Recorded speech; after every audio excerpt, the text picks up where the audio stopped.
Et pourquoi vous avez été hospitalisée? Maintenant, dans le cas présent, là. Oui, maintenant déjà. Bon, ce qui s'est passé, c'est que depuis 1 mois et demi, j'ai cessé de me laver, je ne pouvais plus me laver, je ne pouvais plus rien faire. C'est-à-dire que c'était un enchaînement de circonstances. Comme je suis logée dans une petite chambre et qu'il n'y a pas de sanitaire vraiment approprié pour mon état, quoi. Un dimanche, je devais me laver clandestinement, et parce que j'ai pas de douche chez moi, tout ça. Et puis, je n'ai pas pu parce que des amis m'ont invité à un pique-nique. Et puis alors, je me suis dit, bon, je le ferai un peu plus tard. Puis j'ai demandé après la permission à ces gens de pouvoir le faire, ils n'ont pas voulu et tout. Et si jamais j'ai le malheur de rater une toilette, ma douche que je prends chaque semaine, après ça me pose de gros problèmes et puis j'ai arrêté de me laver, je ne pouvais plus. Je ne peux pas me laver au lavabo. Oui. Vous avez l'habitude donc de prendre votre douche chaque semaine? Non, en plus, non, je ne la prends pas chaque semaine, mais des fois où je suis comme dans le cas présent, là, ce qui m'est arrivé, il y a des fois où je suis très longtemps sans me laver, parce que ça doit être fait à grande eau. Oui. Je peux pas, si je me lave au lavabo, je laverai plus de grandes toilettes que moi finalement, parce que c'est tout des rites. Vous voyez, il faut que je rince de telle manière, du moins dans ma chambre, j'ai pris en horreur plusieurs endroits dans ma chambre. Et bon, je dois faire attention que le grande toilette ne touche pas le robinet, ne touche pas la plaquette qui est au-dessus du lavabo. Il y a certains endroits de votre chambre que j'ai pris en horreur parce que je me suis négligée justement. Parce que j'étais dans des états comme j'ai été là quand je suis arrivée. Et je prends en horreur toutes les choses que j'ai touchées. Il me semble que la saleté est partout. Oui. Et je ne peux pas me laver dans cette chambre, je ne peux pas. Et puis si je me lave au grande toilette, de toute façon, je me mets la figure en sang. Sinon je me frotte, je ne peux pas.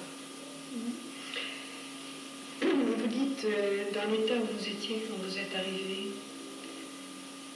Oui. Dans quel état vous étiez? Très sale. Un clochard, au moins, il n'y avait pas de différence. Et pourtant, j'ai une horreur de la saleté. Pour moi, c'est justement, c'est un de mes symptômes. Pour moi, la saleté, c'est la pire des choses pour moi. Mais je veux tellement bien faire, tellement être propre que je n'y arrive plus parce que ma maladie me donne... je m'installe dans des rites, ça devient une sorte d'exigence. Ma maladie a des exigences, vous voyez ce que je veux dire? Ça devient je suis obligée d'obéir à certains rites, à certaines choses. Si je ne procède pas de cette façon-là, pour moi, je ne suis pas propre. Et ça me provoque des angoisses et je souffre terriblement, intérieurement. Comme si c'était une loi qui vous était... Voilà, c'est ça. Un mode de vie, voilà, un règlement, un code, même plus qu'un code. Je ne peux pas faire autrement. Je voudrais, mais je ne peux pas. Est-ce que, ce code, finalement, c'est vous qui vous l'imposez, mais est-ce que par moment, vous avez l'impression que finalement, c'est quelqu'un d'autre qui vous l'impose? Oui.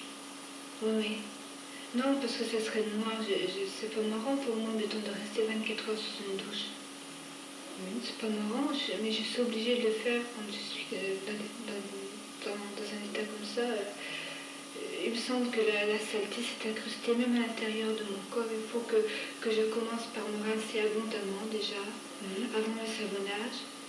Et après me savonner, mais alors vraiment méticuleusement. Et surtout, c'est ce qui est le plus important, c'est que ma pensée soit captée vraiment, toute mon attention soit captée sur ce que je fais.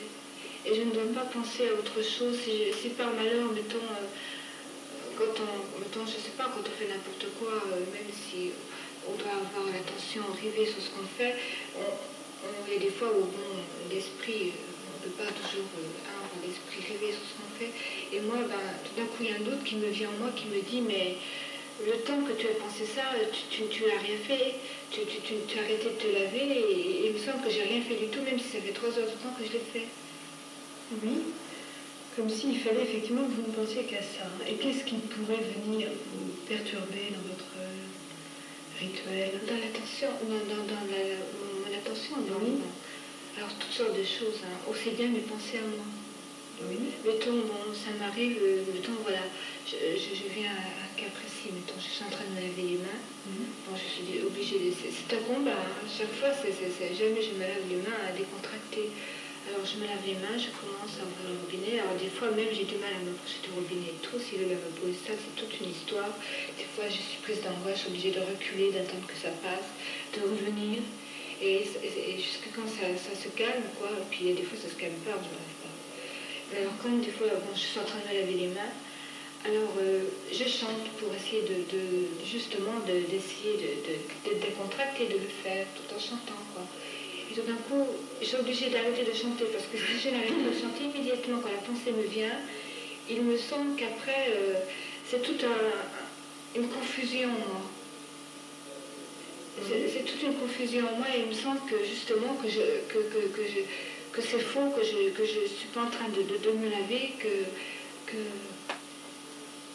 comment dire, que je suis pas, justement que je suis pas en train de me laver, que j'ai rien fait, quoi, que j'ai perdu mon temps, que c'est difficile à expliquer. Vous voyez ce que je veux dire? Oui. Mais quelles images vous